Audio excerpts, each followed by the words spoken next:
में एक ऋषि अपनी कुटिया बनाकर रहा करते थे। वे पुराने भारतीय आयुर्वेद और योग के विशेषज्ञ थे। बहुत दूर दूर से लोग उनके पास अपना इलाज करवाने आते। ऋषि आयुर्वेदिक और यौगिक पद्धति से रोगी का उपचार करते और ज़्यादातर लोगों की बीमारियों को जड़ से खत्म कर देते। ऐसे ही एक दिन ऋषि के आश्रम में एक व्यक्ति आता है और कहता है, मुनिवर, मैं यहाँ पास के ही गांव का जमींदार हूँ। मेरा काम ही ऐसा है कि मुझे दिन के ज़्यादातर समय बैठे रहना पड़ता है। ज़्यादा शारीरिक मेहनत ना करने की वजह से मेरा मोटापा बढ़ गया है और तरह तरह की बीमारियों ने मेरे शरीर में घर कर लिया है। मेरे घर में खाने के लिए तो स्वादिष्ट से स्वादिष्ट व्यंजन हैं, लेकिन मैं उन्हें खा नहीं सकता। अब तो मेरा मोटापा इतना बढ़ गया है कि मुझे उठने, बैठने और चलने में भी तकलीफ होती है। तो क्या आप मुझे कोई ऐसा तरीका बता सकते हैं जिससे ज़्यादा मेहनत ना करके भी मैं अपने शरीर को स्वस्थ रख सकूं और इन तमाम बीमारियों से छुटकारा पा सकूं? ऋषि ने कहा, बिल्कुल, ऐसा तरीका भी है।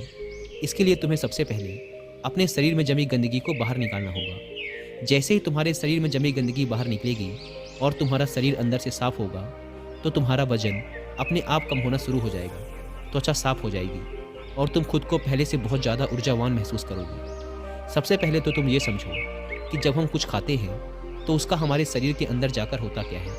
पहले तो खाना हमारे पेट में जाता है, जहाँ पर वो टूटता है। फिर हमारी छोटी आंत में, जहाँ से भोजन की ज़रूरी चीज़ें हमारा शरीर अवशोषित करता है। फिर बड़ी आंत से होता हुआ वो मल के रूप में शरीर से बाहर निकल जाता है। लेकिन क्या हर तरह के भोजन को, इस चक्र को पूरा करने में एक समान समय लगता है? नहीं। फलों को लगते हैं लगभग 3 घंटे। 1 घंटे हमारे पेट में, 1 घंटे छोटी आंत में और 1 घंटे बड़ी आंत में। इसी अनुपात में सब्जियों को लगते हैं 6 घंटे और मजबूत अनाज जैसे गेहूँ, चावल और दालों से बने पदार्थों को ये चक्र पूरा करने में लगते हैं लगभग 18 घंटे।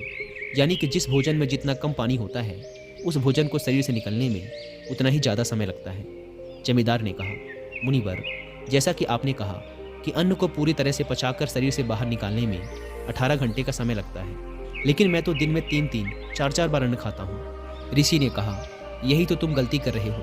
पहले वाला खाना पचा नहीं कि तुमने ऊपर से और डाल दिया। परिणाम स्वरूप पहले वाला खाना अपशिष्ट के रूप में पूरी तरह से निकल ही नहीं पाता।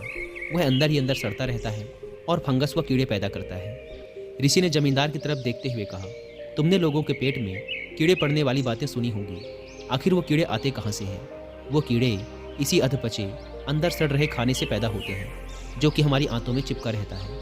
ये जरूरी नहीं कि कल खाया हुआ भोजन ही तुम्हारी आंतों में गंदगी के रूप में चिपका हो सकता है कि साल भर पहले खाए हुए भोजन का कुछ हिस्सा तुम्हारी आंतों में गंदगी के रूप में आज भी चिपका हो। कोई भी चीज़ जो हमें सीधे प्रकृति से नहीं मिल रही है, उसे पचाकर बाहर निकालना शरीर के लिए बहुत मुश्किल होता है और फिर ऐसा भोजन ही हमारी आंतों में चिपक जाता है और एक मोटी परत बना लेता है।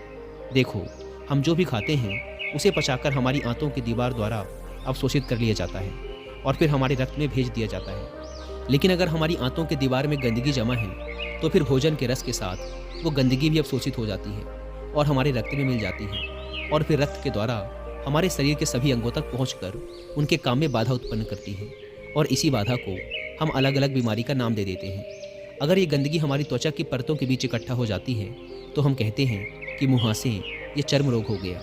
अगर ये गंदगी गांठ बनकर हमारे गुर्दों या पेट के किसी हिस्से में जम जाती है, तो हम इसे कहते हैं पथरी। इसी तरह से मोटापा। अगर तुम्हें वजन कम करना है, तो शरीर में से इस गंदगी को निकालना पड़ेगा।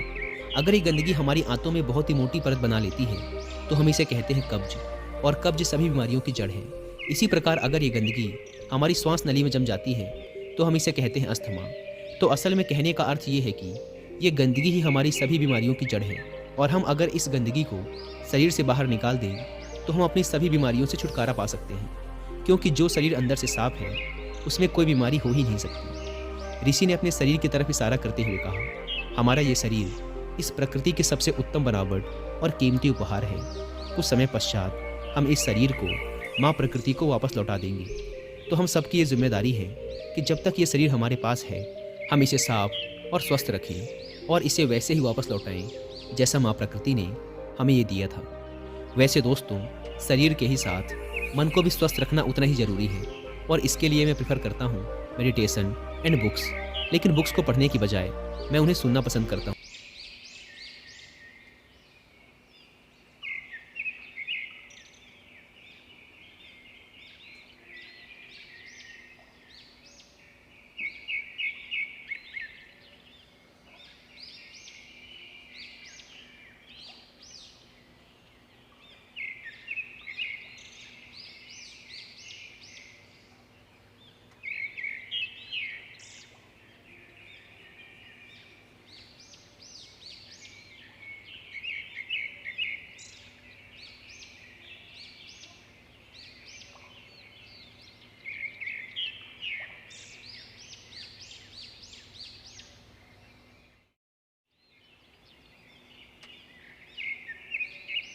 ऋषि ने आगे कहा, लाखों सालों से इंसान सीधे प्रकृति से प्राप्त पदार्थों को खाते आए हैं, इसीलिए इंसानी पाचन तंत्र भी इसी के अनुकूल विकसित हुआ है। यानी कि बना तो हमारा शरीर कच्चे प्राकृतिक पदार्थों के लिए था, लेकिन अपने स्वाद के चक्कर में हमने इसमें बहुत सी गंदगी डालनी शुरू कर दी है। तो तुम्हारा पहला काम तो शरीर में जमी इस गंदगी को बाहर निकालना है, और फिर दूसरा काम उसमें सही भोजन डालना है। जमींदार ने कहा, लेकिन मुनिवर, शरीर से गंदगी को बाहर निकालना कैसे है? ऋषि ने कहा, इसके लिए जो तुम्हें पहला काम करना है वो है रोज 16 घंटे का उपवास। ऋषि ने जमींदार के चेहरे की तरफ देखते हुए कहा, 16 घंटे के उपवास का नाम सुनकर डर मत जाना, तुम ये बहुत आसानी से कर सकते हो। देखो, जो शक्ति हमारे अंदर से गंदगी को निकालेगी, वजन कम करेगी, बीमारी ठीक करेगी, वो हमारे अंदर ही है। वो किसी दवाई या औषधि में नहीं है।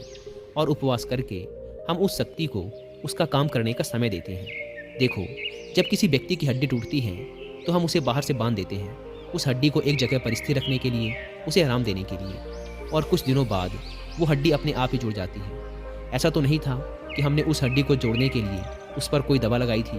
तो फिर उस हड्डी को जोड़ा किसने? उसे जोड़ती है हमारे अंदर मौजूद प्राण शक्ति। ये प्राण शक्ति बहुत ताकतवर होती है। सोचो, अगर ये प्राण शक्ति हमारी हड्डी जोड़ सकती है तो क्या ये हमारे अंदर की गंदगी को बाहर नहीं निकाल सकती? क्या ये पथरी को नहीं तोड़ सकती? जरूर कर सकती है। जब प्राण शक्ति अपना काम करना शुरू करती है तो ये किसी भी बीमारी को ठीक कर सकती है, फिर चाहे वो बीमारी कहीं भी हो और कितनी ही पुरानी क्यों ना हो। सबसे पहले तो तुम प्राण शक्ति के काम करने का तरीका समझो।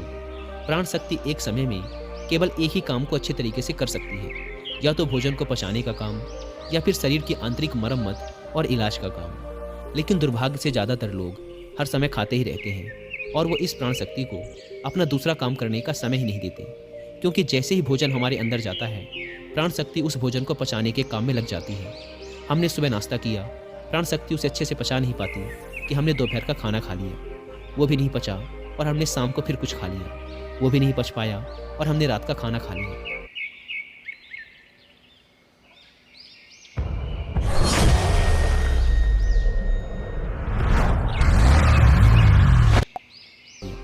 वो भी नहीं पचा, और हमने शाम को फिर कुछ खा लिया, वो भी नहीं पच पाया, और हमने रात का खाना खा लिया। इस तरीके से प्राण शक्ति 24 घंटे और 7 दिन बस खाने को पचाने में ही लगी रहती है। उसे कभी भी शरीर की बीमारियों का इलाज करने और शरीर में जमी गंदगी को बाहर निकालने का समय ही नहीं मिल पाता। तो अगर हम चाहते हैं कि प्राण शक्ति हमारे शरीर पर भी अपना काम कर सके, तो हमें रोज़ कुछ समय के लिए उसे भोजन को पचाने के काम से मुक्त रखना होगा। और ऐसा हम कर सकते हैं 16 घंटे उपवास रखकर। अगर तुम रात को 8 बजे अपना खाना खाते हो तो कोशिश करो कि सुबह 12 बजे तक कुछ भी ना खाओ। अगर तुम सुबह 12 बजे तक भूखे नहीं रह सकते तो तुम सुबह नाश्ते में कोई जूस या नारियल पानी ले सकते हो। अगर तुम्हारा काम ऐसा है कि तुम्हें 12 बजे के पहले भोजन करना ही पड़ता है, तो तुम रात में जल्दी भोजन कर सकते हो, जैसे कि शाम को 6 बजे। फिर तुम सुबह 10 बजे के बाद अपना भोजन कर सकते हो। तुमने सुना होगा कि हमारे पूर्वज अपना रात का भोजन सूरज डूबने से पहले ही कर लेते थे। वो ऐसा इसलिए करते थे ताकि भोजन को पचाने के बाद प्राण शक्ति को कुछ समय शरीर के उपचार के लिए भी मिल जाए। मान लो तुम शाम को 6 बजे अपना भोजन कर लेते हो, और अगर तुम्हारा भोजन हल्का है तो यह रात को 2 बजे तक आसानी से पच जाएगा। उसके बाद रात को 2 बजे से सुबह 10 बजे तक, यानी 8 घंटे का समय प्राण शक्ति को खाली मिलेगा। अगर 30 दिनों तक इस नियम का पालन करते हो तो ये समय हो जाएगा 240 घंटे, और 1 साल में ये समय बढ़कर हो जाएगा 2880 घंटे।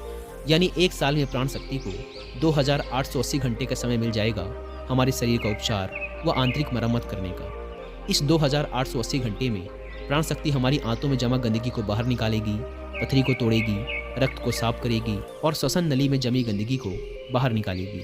इतने समय में प्राण शक्ति किसी भी गंदगी और किसी भी बीमारी को शरीर से बाहर निकाल सकती है।